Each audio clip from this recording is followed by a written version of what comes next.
Jai Swaminarayan.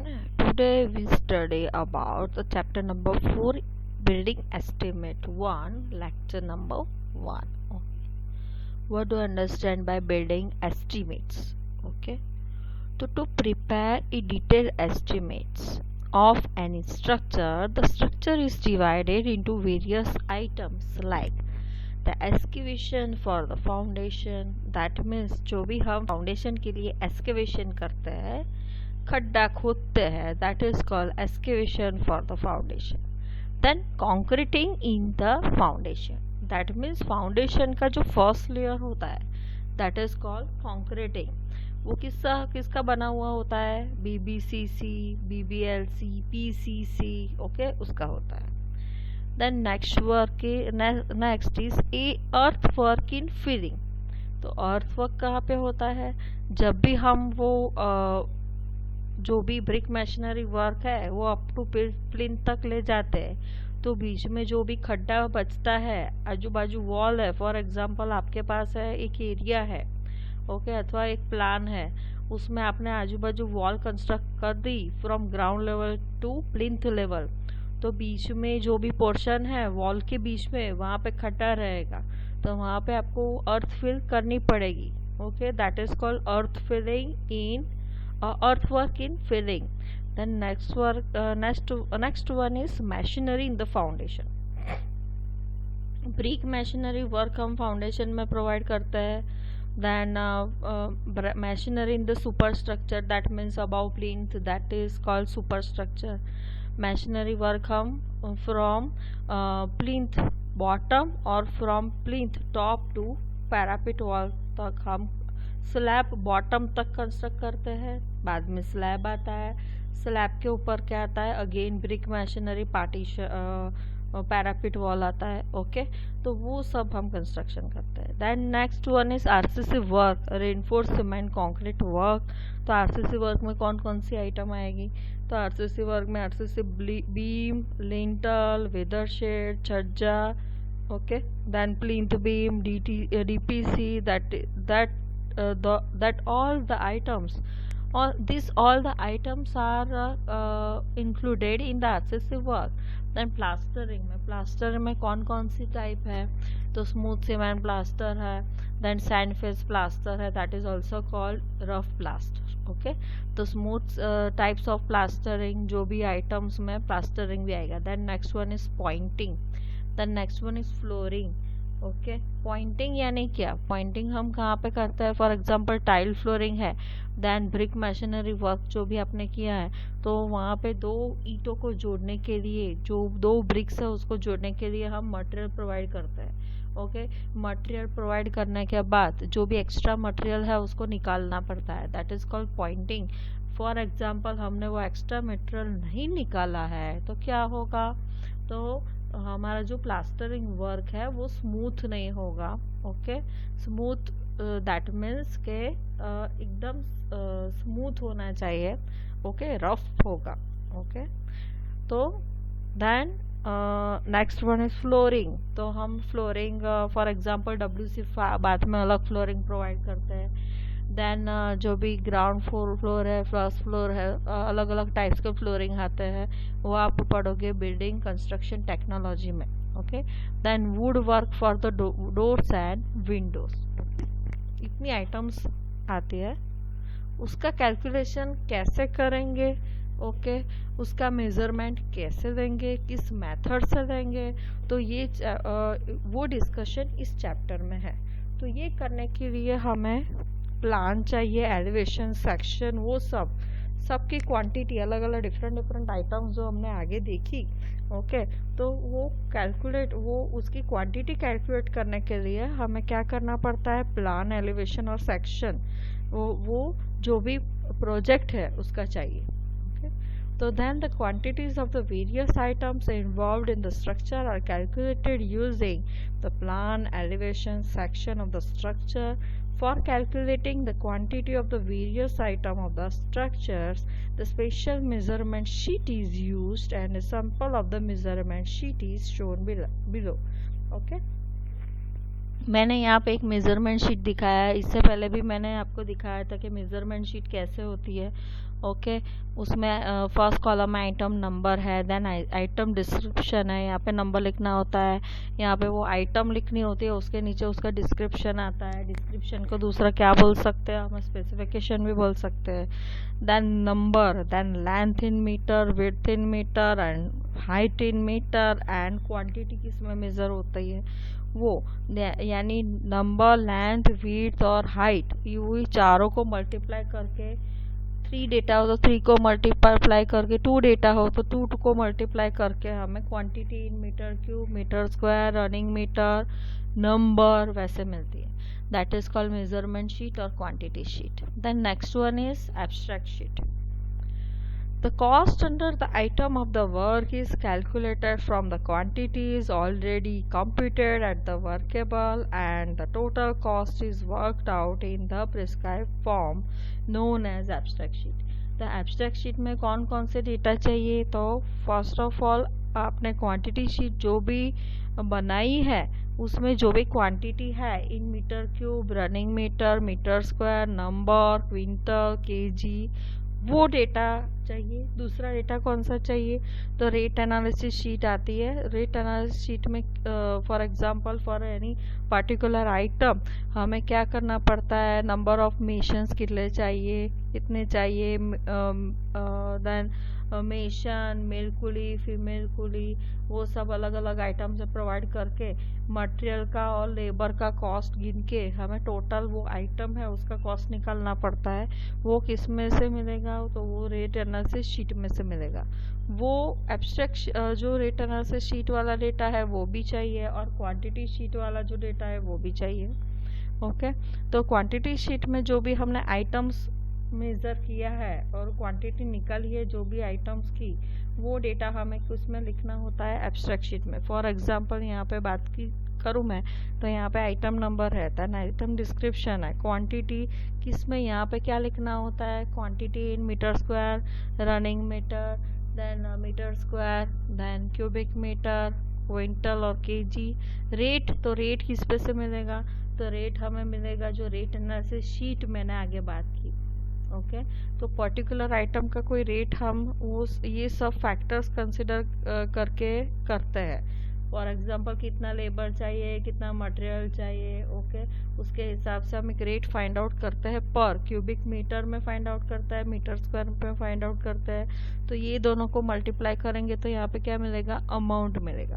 Okay, a percentage of the 3 to 5% is added for the contingencies to allow for PT contingent expenditure, unforeseen expenditure, changes in the design, changes in the rates, etc. For example, design में changes आया है, rates में changes आया है, okay, तो उसकी वजह से क्या होगा, एक्स्ट्रा परसेंटेज हमें ऐड करना पड़ता है, जिसकी वजह से जो भी कॉस्ट है उसमें कोई इफेक्ट ना पड़े। ओके, बिकॉज ये सब क्या करवाना पड़ता है, ये एस्टिमेट वगैरह निकाल के हमें पास करवाना पड़ता है। ओके, पास करवाने के बाद as per the building bylaws और एज पर द जो भी IS 1200 है उसके हिसाब से वो कंस्ट्रक्शन होगा कि नहीं, उसके हिसाब से आगे कंस्ट्रक्शन की चांसेस है, वो ये सब एस्टिमेट वगैरह निकाल के प्लान वगैरह ले जाके हमें क्या करवाना पड़ता है, टाउन प्लानिंग डिपार्टमेंट पास करवाना पड़ता है। ओके, तो उसमें उसका रेट में बहुत ज़्यादा फर्क न आए, इसलिए हमें 3 to 5% कंटीजेंसी जो भी डिज़ाइन में चेंजेस हो, रेट्स में चेंजेस की वजह से वो जो टोटल कॉस्ट है उसमें फ़र्क ना पड़े, इसीलिए ये सब हमें ऐड करना पड़ता है। Then a percentage of 1.5 to 2% is also added to meet the expenditure of the work charge establishment. That means कोई भी पेपर वर्क हो, फॉर एग्जांपल कोई भी आपने लेबर रखा है तो पानी वगैरह उसके लिए फैसिलिटीज़ प्रोवाइड करनी पड़ती है, तो उसका भी रेट होता है। ओके, तो वो 1.5 to 2% हम वर्क चार्ज एस्टेब्लिशमेंट के लिए प्रोवाइड करते हैं, जिससे जो भी सैंक्शन हुआ है प्रोजेक्ट, ओके, उसके रेट में जब भी हम कंस्ट्रक्शन करवाते हैं तभी उसके रेट में फ़र्क ना पड़े, इसीलिए ये सब हमें करना पड़ता है। Okay, A percentage of 1.5 to 2% is also added to meet the expenditure of the work charge establishment. The grand total thus obtained in the estimated cost of the work. Such an estimate is called as detailed estimate.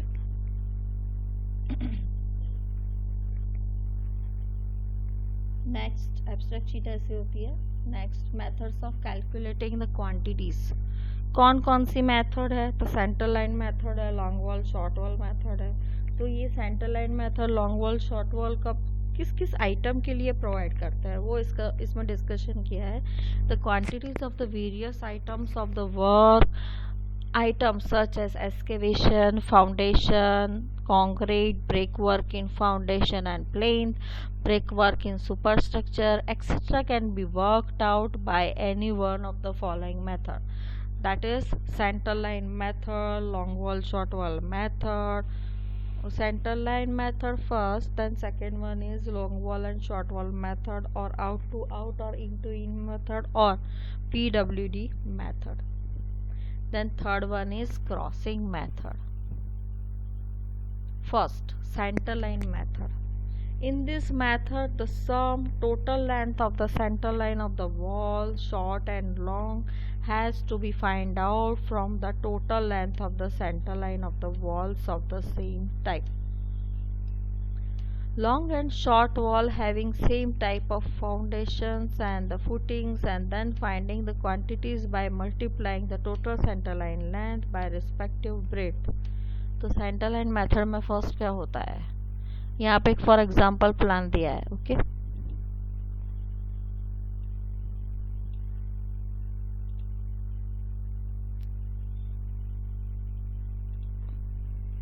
ये plan है, तो हमें centre line निकलना है. तो ये wall है जो भी, उसके सेंटर में से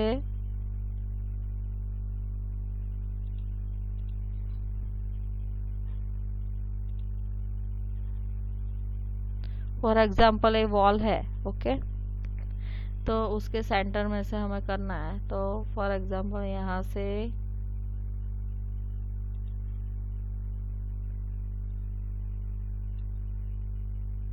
ये डिस्टेंस हमें फाइंड आउट करना है. For example okay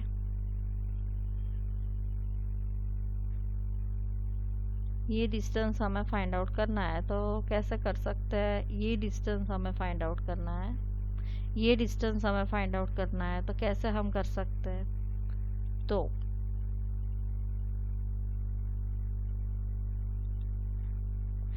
into in dimension कितना दिया है, 4/3 मीटर दिया है. ओके देन नेक्स्ट हमें ये centre to centre distance measure करना है. तो कैसे करेंगे, तो ये कितने की वॉल है, 0.9 की वॉल है. ओके 0.9 क्या है, इसके ऊपर क्या होगा, तो 30 सेंटीमीटर थिक वॉल है, तो उसमें फाउंडेशन विड्थ कितना है, 0.9. तो हमें क्या करना पड़ेगा, इनटू इन डायमेंशन है. तो यहाँ पे हमें यहाँ से यहाँ तक, यहाँ से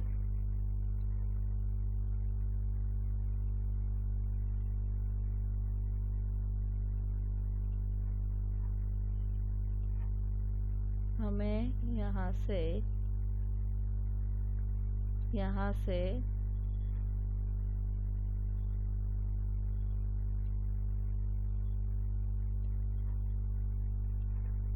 ये डायमेंशन मेजर करना है. तो ये हम कितना ऐड करेंगे इसमें, यहाँ से ये 0.45 ऐड करेंगे, फिर बाद में ये 4 ऐड करेंगे, और यहाँ पे 0.45 ऐड करेंगे. तो क्या आएगा, आंसर इज 4.9 मीटर आएगा. उसी तरह से ये मुझे इसका सेंटर लाइन फाइंड आउट करना है. तो क्या आएगा, 3, यहाँ से ये डायमेंशन है, 3 डायमेंशन इज ओवर हियर, यहाँ पे डायमेंशन है. तो यहाँ पे 0.45 ऐड करेंगे, यहाँ पे 0.45 ऐड करेंगे, तो क्या डायमेंशन मिलेगा, 3.9. ओके तो देखो यहाँ पे लिखा है center line length of horizontal wall is equal to 4 plus 0.45 plus 0.45, that means 4.9 meter. Center line length of the vertical wall के लिए same to same, that means breadth के लिए हमने find out किया, that is 3.9 metre. Total length of centre line, ये दोनों का add करेंगे तो हमें क्या मिलेगा, ये दो है बराबर, एक का लेंथ हमें मिला, ये फॉर एग्जांपल इसका हमने लेंथ मिला, तो ये कितनी बार है, ये वॉल हॉरिजॉन्टल वॉल 2 है और वैसे ही वर्टिकल वॉल कितनी है, 2 है। तो हमें क्या करना पड़ता है, 2 into 4.9 plus 3.9 is equal to 17.6 metre. The total quantity of the excavation for the foundation, अभी टोटल क्वांटिटी हमें फाइंड आउट करनी है, तो हमारे पास लेंथ है, ब्रेड्थ कितनी है, तो ब्रेड्थ दैट इज ये 0.9 और डेप्थ कितनी है, तो दैट इज 1.2। तो हमें क्वांटिटी मिलेगी, okay, 19.01 metre cube, okay.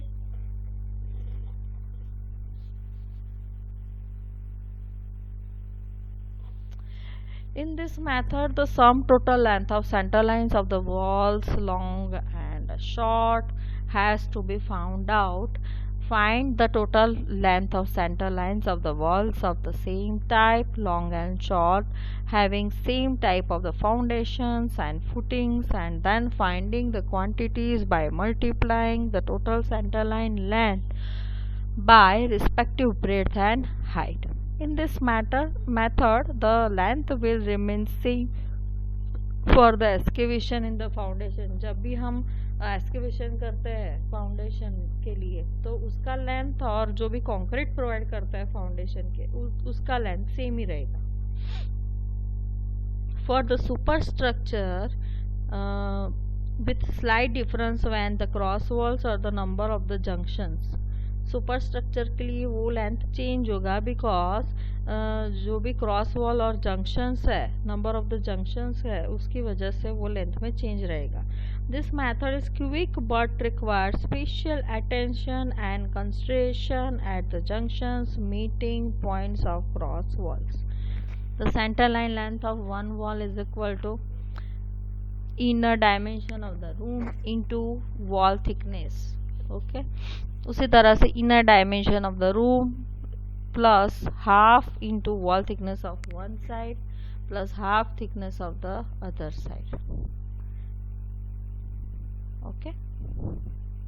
Then next, for circular, rectangular and polygonal buildings having no inter और cross walls, this method is quite simple, but for the building having cross partition walls, ये method कभी use होता है, okay.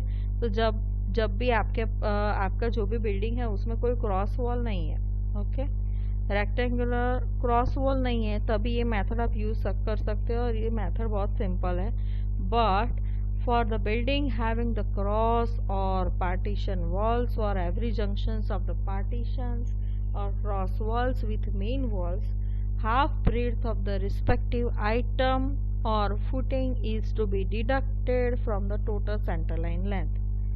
तो for example cross wall है तो आपको क्या करना पड़ेगा, net centre line length find out करना पड़ेगा. Total centre line for example cross wall नहीं है तो टोटल सेंटर लाइन लेंथ जो भी आपने फाइंड आउट किया है वही रहेगा. पर फॉर एग्जांपल क्रॉस वॉल है तो net centre line length total centre line length के बाद फाइंड आउट करना पड़ेगा, उसके ऊपर से फाइंड आउट करना पड़ेगा, is equal to total centre line length minus half breadth of the continuous wall into number of the junctions. Following points in relation to the center line method should be noted. The term junction is used to indicate the meeting points of the cross walls or partition walls with the main wall. Junction यानी क्या, partition wall अथवा main wall, cross wall है वो किससे जुड़ती है, तो वो main wall जो है उसके साथ जुड़ती है, तो वहाँ पे एक junction बनेगा. For instance, if there is no cross wall, there will be two junctions at the corner of the building. No junction is formed. For example, अपने बात करिए, ओके, हम इसकी बात करें तो इसमें क्या है, देखो आप यहाँ पे एक बार सेंटर लाइन लेंथ लिया तो यहाँ से यहाँ तक लिया, ओके, लेंथ इसमें भी यहाँ से यहाँ तक लिया। अभी ब्रीथ लेंगे, सेंटर लाइन ब्रीथ तो शॉर्ट वॉल के लिए बराबर, और वर्टिकल वॉल के लिए तो यहाँ से यहाँ तक लोगे, यहाँ से यहाँ तक लोगे। तो ये पोर्शन है वो कितनी बार आया, 2 बार आया। तो यहाँ पे हमें इसीलिए डिडक्शन नहीं लेना पड़ रहा है, वही बोल रहे हैं वो। Okay, for the buildings with no cross walls there will not be any junctions, and hence no deduction from the center line length will be required. It is due to the fact that central portion taken twice are counterbalanced by the same amount of the portion left out at the corner. The breadth indicates the width of the item whose center line is being worked out. The breadth indicate the width of the item whose center line is being worked out. For instance, it will be the width of the trench for the items of the excavation, foundation, concrete. But for the brick machinery, up to plinth or for superstructure, it will be equal to the corresponding thickness of the wall. The breadth जो भी है वो foundation trench और जो भी foundation concrete है और for excavation है, ओके, तो वो हमें लेना होता है। पर फॉर एग्जांपल हम ब्रिक मशीनरी वर्क लेते हैं, तो हम फाउंडेशन की बात करें आगे, तो जो भी ब्रिक मशीनरी वर्क लेते हैं,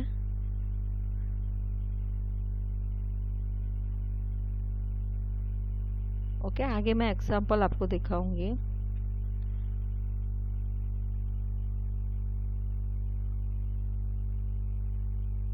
ओके, तो इसमें क्या है कि 90 सेंटीमीटर हमारे पास क्या है, फाउंडेशन विड्थ है। उसके ऊपर क्या आएगा, 60 का ऑफसेट आएगा ब्रिक मशीनरी वर्क का, देन 50, 40, 30 ऐसे ऑफसेट्स आएंगे। तो आपको ब्रेड्थ कितनी लेनी है, तो ब्रेड्थ हमें बाद में जंक्शंस जहाँ पे भी है और जहाँ पे भी एक्स्ट्रा हम ब्रिक मशीनरी वर्क फाउंडेशन के बाद में करते हैं, तो जो भी जिस लेयर पे भी ब्रिक मशीनरी वर्क है, जिस ब्रिक मशीनरी ऑफसेट के लिए करते हैं, for example 60 centimetre wall offset के लिए करते हैं तो ब्रेड्थ कितना आएगा, 0.6। 50 सेंटीमीटर वॉल ऑफसेट के लिए करते हैं तो वेट कितना आएगा, 0.5। देन 40 सेंटीमीटर के लिए 0.4 एंड 30 सेंटीमीटर के लिए 0.3, ओके, ब्रेड्थ आएगा। ओके,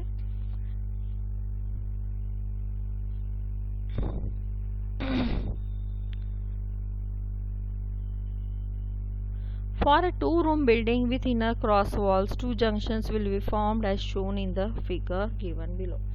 यहाँ पे क्या है, तो हमें फर्स्ट ऑफ ऑल जो हॉरिजॉन्टल वॉल है उसका हमें क्या निकालना है, सेंटर लाइन लेंथ निकालना है। ओके, तो हमारे पास ये डायमेंशन है।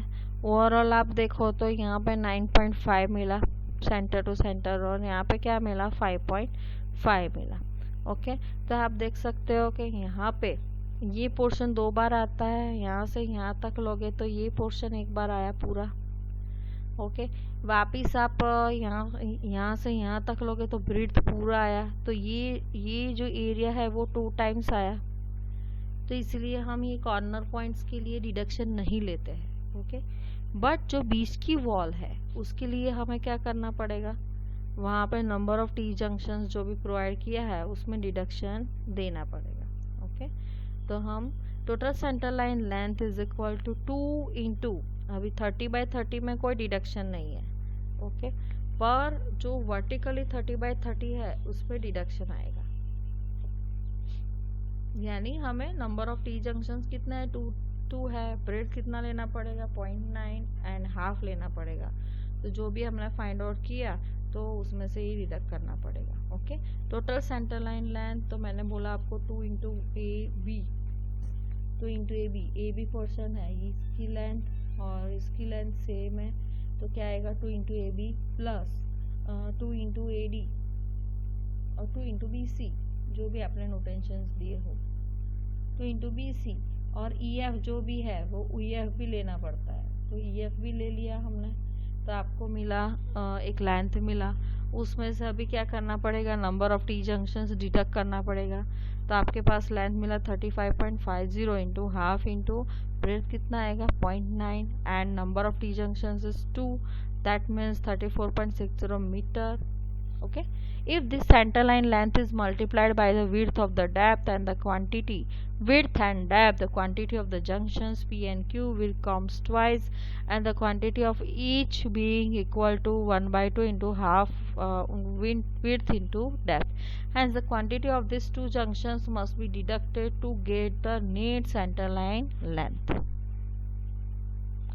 अब इसकी बात करें तो सेम टू सेम चीज़ है, पर यहाँ पे क्या है 30 के लिए और 20 के लिए जंक्शंस अलग से ढूंढना पड़ता है. तो 30 के लिए हमें 30 के लिए net centre line length find out करें तो क्या आएगा 2 into P Q, okay, plus 2 into Q are.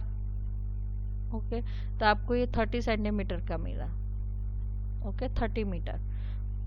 और 20 का क्या करना पड़ेगा, अलग से फाइंड आउट करना पड़ेगा. तो क्या आएगा वो 5.5 माइनस इंटू क्या आएगा 1/2 इंटू ब्रेड्थ कितना है. तो ये आप देख सकते हो कि वॉल जो 60 सेंटीमीटर जो भी फाउंडेशन विड्थ है 20 सेंटीमीटर के नीचे जो भी फाउंडेशन प्रोवाइड करता है उसमें विड्थ ऑफ फाउंडेशन कितना होता है 60 सेंटीमीटर. तो 60 कहाँ तक जाता है, तो 0.45 तक जाता है. दैट मीन्स किस में गया 90 सेंटीमीटर वॉल थिकनेस में गया. तो क्या करेंगे, तो डिडक्शन में विड्थ कितने लेंगे 0.9 लेंगे. Okay, great care has to be exercised for the junctions where walls with different footing details meet. For instance, let us consider that main walls are A type and cross walls are B types. The center line of A type walls shall be taken jointly first, and then the center line of the B type walls length of A type walls. Walls shall be worked out separately. No junction shall be made while computing the center line length of A type walls, but for the B type wall we take the number of junctions. To get the net center line length, reduction per the junctions equal to half breadth of A type wall shall have to be made from the total center line length of B type wall. जो अभी यहाँ पे E type wall में मुझे करना है, तो यहाँ पे मेन वॉल कौन सी है PQ, then SR, then PS और QR, that is called main wall. बराबर. तो वो टू ये हमने कैलकुलेशन किया, आप देख सकते हो यहाँ पे 9.5 2 टाइम्स आता है, उसी तरह से ये 5.5 हमने 2 टाइम्स लिया. ओके, तो आपको क्या मिला टोटल सेंटर लाइन लेंथ. पर यहाँ पे डिडक्शन क्यों नहीं लिया मैंने आगे भी आपको बताया. ओके, पर अभी net centre line length of B type हमें फाइंड आउट करना है. तो इसका लेंथ कितना है 5.5 माइनस क्या आएगा 1/2 into width of A type wall. क्यों विड्थ, तो मैंने उसका भी रीज़न किया कि 0.9 क्यों आएगा इंटू नंबर ऑफ जंक्शंस कितना है 2 है, तो आपको यहाँ पे मिलेगा 4.60 मीटर. देन नेक्स्ट अभी क्या है दूसरा हम लेते हैं. Let us consider all the external walls are A type and 2 cross walls are as B types as shown in the figure. Then the centre line length of A type wall, तो E type wall कौन सी होगी, तो यहाँ से यहाँ length लेंगे, यहाँ से यहाँ लेंथ लेंगे, यहाँ से यहाँ लेंथ लेंगे और यहाँ से यहाँ लेंथ लेंगे. तो आपको मिलेगा तो क्या मिलेगा 9.5 इंटू 2 प्लस 3.5 प्लस 3.5 इंटू 2.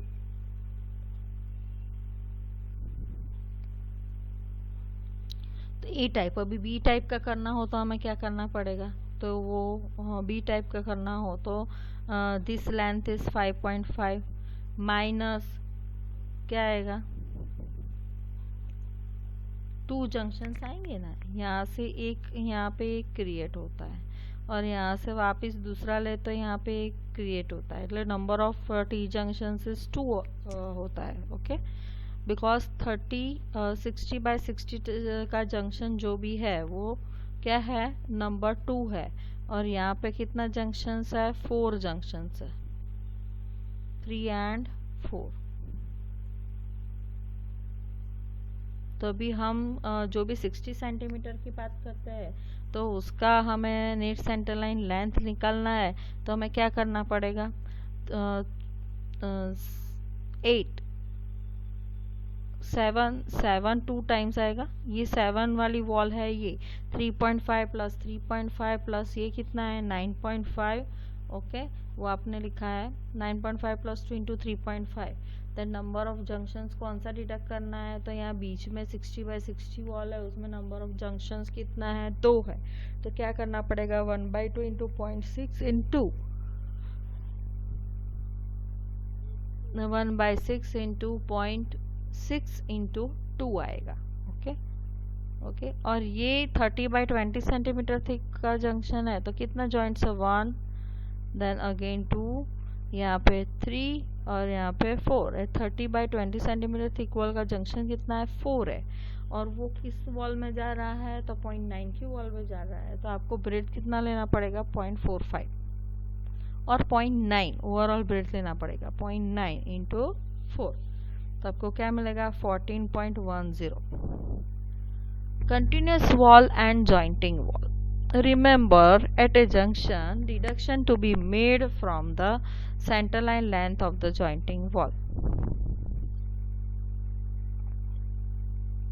जब भी जॉइंटिंग वॉल और क्रॉस वॉल आती है तभी हमें डिडक्शन देना पड़ता है। अभी डिडक्शन कितना देना है, तो deduction is equal to half into width of the continuous wall. For example 3 situations है, अभी हम डिस्कस करेंगे। तो फॉर एग्जाम्पल ये फिगर आप देख लो, तो फिगर में क्या है कि यहाँ पे कंटिन्यूस वॉल है वो 300 mm की है, और यहाँ पे जॉइंटिंग वॉल है कितनी mm की है 200। तो ये वॉल को हमें कहाँ तक, सेंटर तक ले जाना पड़ेगा, ओके। तो यानी ये 300 mm की जो वॉल है उसमें हम वो दूसरी वॉल ले जाते हैं उसके सेंटर तक, इसीलिए हमें क्या करना पड़ता है, वॉल थिकनेस कितनी लेनी पड़ती है 300 mm। उसी तरह से ये दूसरा एग्जांपल में है, उसमें कंटिन्यूस वॉल कितनी है 100, जॉइंटिंग वॉल की थिकनेस कितनी है 300, तो हम कितना विड्थ लेंगे 100। अगेन इसमें same to same continuous wall कितनी है 200, जॉइंटिंग वॉल कितनी है 300, तो ये 300 की वॉल हम किस वॉल थिकनेस में जाने देंगे 200, तो हमें डिडक्शन उस तरह से लेना पड़ेगा।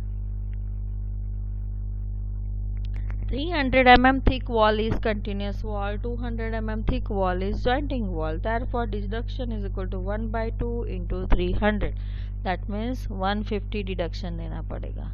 Same to same 100 mm thick wall है, ओके तो 100 mm thick wall is continuous wall and 300 mm wall is jointing wall, तो डिडक्शन कितना आएगा 50। अगेन 200 है तो डिडक्शन कितना आएगा 100, okay. If line plan of a building is shown in the figure, details of junctions, continuous wall, jointing walls are given in the table। तो इसमें jointing wall कई है, कौन सी है, कंटिन्यूस वॉल कई है, वो दिखाया है, ओके। तो जॉइंटिंग यहाँ पे फॉर एग्जांपल AC है वो कंटिन्यूस वॉल है, तो उसकी जो भी जॉइंटिंग वॉल है कौन सी है JB है। Again again B to D है, तो जॉइंटिंग वॉल कौन सी है, that is continuous wall for example BD है, तो jointing wall is KC, okay. उसी तरह से फॉर एग्जांपल ये D to F है, वो कंटिन्यूस वॉल है, तो जॉइंटिंग वॉल किसकी होगी LF। Then next one is steps for centre line method. Decide the walls of different thickness in a building, that means 200 mm thick है, 300 mm thickness, wall thickness कितनी है वो decide करना पड़ता है। Prepare a line plan without showing the openings for the doors and Windows. Calculate total centerline length of the building, categories of the walls separately. Decide the numbers of the junctions for each thickness of the wall from the line plan. Note the numbers of the free ends, if any. Okay. Calculate the net centerline length for each type of the wall as under net centerline length is equal to total centerline length minus half into width of continuous wall into number of junctions, okay. Okay, thank you.